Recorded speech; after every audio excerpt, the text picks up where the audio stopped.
The Israeli Valley, a breathtaking view that has always attracted a wide range of species trying to eke out their existence. The desert fox searching for food in every corner, the indigenous antelope, and the desert snake that hovers over the smooth sand. But the tranquility here is disturbed by this pack of creatures, the herd known as the Israeli Arrasowats.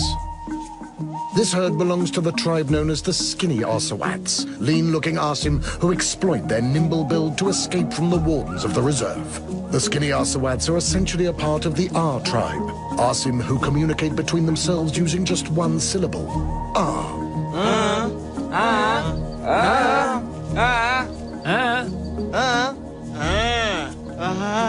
The R signifies for them an abbreviated form of expressing whatever they desire, using this lone syllable to communicate all information. The R tribe are made up of several sub-tribes, such as the sharpened little fingernail tribe. Arrasowats who in the period of their adolescence grow an extended fingernail that signifies their manhood. This serves them in the hunt for the barbounia in the river. At the conclusion of this meal, he uses the same fingernail to remove the debris between his teeth, the same way one would use a toothpick.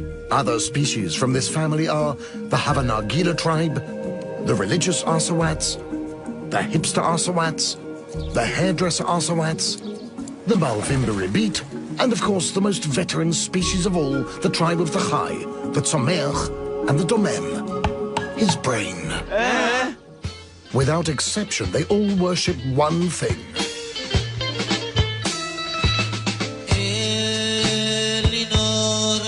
The gods of the Mizrahit. While the younger members of the skinny Arrasowats tribe worship the younger gods.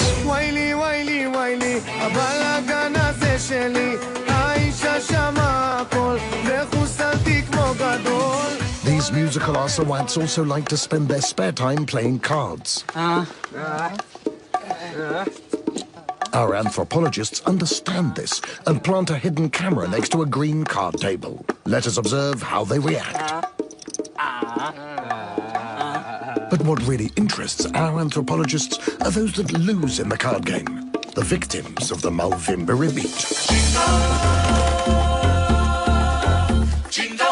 These two skinny Arrasowats failed to repay a debt from losing a card game.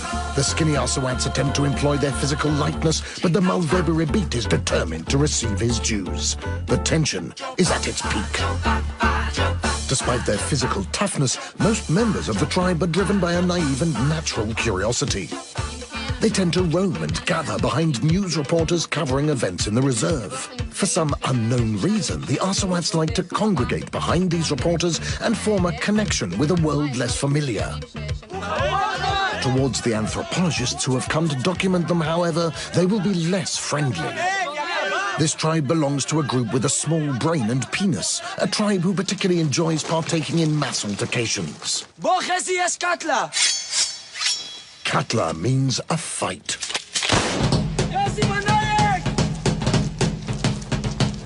Unfortunately, they didn't make it in time to this fight.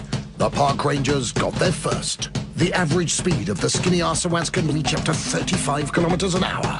The park rangers are heavy, and the frightened Arrasowats understand that they mustn't be caught. They increase their pace. But eventually they realize they have no choice, and they disperse. One of the Arrasowats who escaped suddenly identifies a shiny iPhone placed between a pair of vegetarian hipsters who have come for a picnic in the reserve. He grabs it and retreats. An iPhone such as this can sustain him for an entire year. He will dig a hole and keep it for darker days ahead.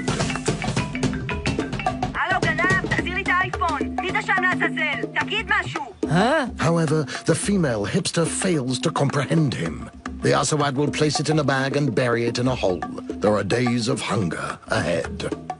Some of the others won't be troubled by hunger. They have arrived at Neve Midbar.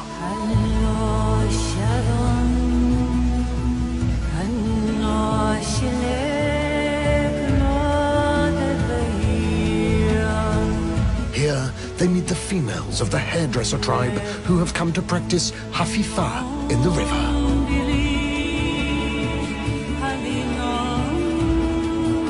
Their beauty hypnotizes them, and the Arrasowats are enchanted by the splendor of these Amazons in the waterfall. They can spend hours with the Shampo in the river, an important activity for them. The R tribe are overwhelmed, and they know they have been lucky. The Shampo females notice them and prompt them to recite their good old expression. Huh? They will receive a sign that they are allowed to approach. Now they can come and get a free hair wash in the river. The mating season has begun. But times will not always be easy. A severe drought draws near, and with it the migration of the tribes to the big city. Like this tribe of wandering Arrasowatim on wheels. The alpha males. A pack of young Arrasowats that commute in alphas and mustangs and who forewarn of their arrival. Their aim to mate with females from the Moadonim area of the reserve. יאללה, איזה שש הסגוניות ככה באמצע היום, איזה שמלות. מה זה, חזרתם מנשב? יאללה, מאיפה צמחתם לנו ככה באמצע הלילה, מהאספלטים, או מאיפה? מה הכפר? למה את לא עונה? מה עכשיו שקטות איזה עכשיו סמנטה פוקס? These Alphawats are more sophisticated than the males from the R tribe and use more vocabulary. ואמא, אם הייתי דבורה, רק מהסוף שלך הייתי שותה. דבורה זה נקבה, יחמר. אז אני אדבור בשבילך, כפרה על הסמלה. יאללה, סע, דבורה, מה היא עשה? מה זה? יאללה, תן גז, יאללה, אנאלפביתה אחד. איך קראת לי? אנאלפביתה, ומבחינתך אני לא פרח, אני דרדר. יאללה, סיסי את והחברה המדרדרית שלך, יא טרן תחת, יא כונף על העמי, את יותר דבר ממני, כולך ציונית תספו לך. את והחברה שלך. שלא תיכנס בקיר בלי חגורת בטיחות על מהירות של 200 קמ"ש, יא מעפן. Poetry. Shira. Yes. No. This is the Selectorate, a fierce and sophisticated female who has mastered two syllables. Yes and no. Yes. No. Our Alphawats are confronted with a serious problem. The Selectorate tonight looks particularly fierce. Yes. Huh? Our friends from the R tribe observe the proceedings from the side, waiting for the right opportunity to get in. No. מנו. No. מנו, אני כל פעם פה, תשאלי ג'וני הבעלים, למה no? The Alphawats are confronted with difficulty in entering the party and an argument develops. The Selectorate has no choice, and she releases the most dangerous creature of all, the Russian bear. The Russian bears give chase, and the Alphawats run for their lives. The members of the R tribe exploit the distraction to penetrate the party. The Alphawats are less fortunate, and it seems that the Russian bears have them cornered in a dark alleyway. The Russian bears beat the Alphawats badly, and they quickly lose consciousness. But the Russian bears won't be satisfied with just a beating. These bears like their arson fried. The bounty will be substantial tonight. Many necklaces of gold. But upon our friends from the R tribe, fate has smiled. They managed to enter the party.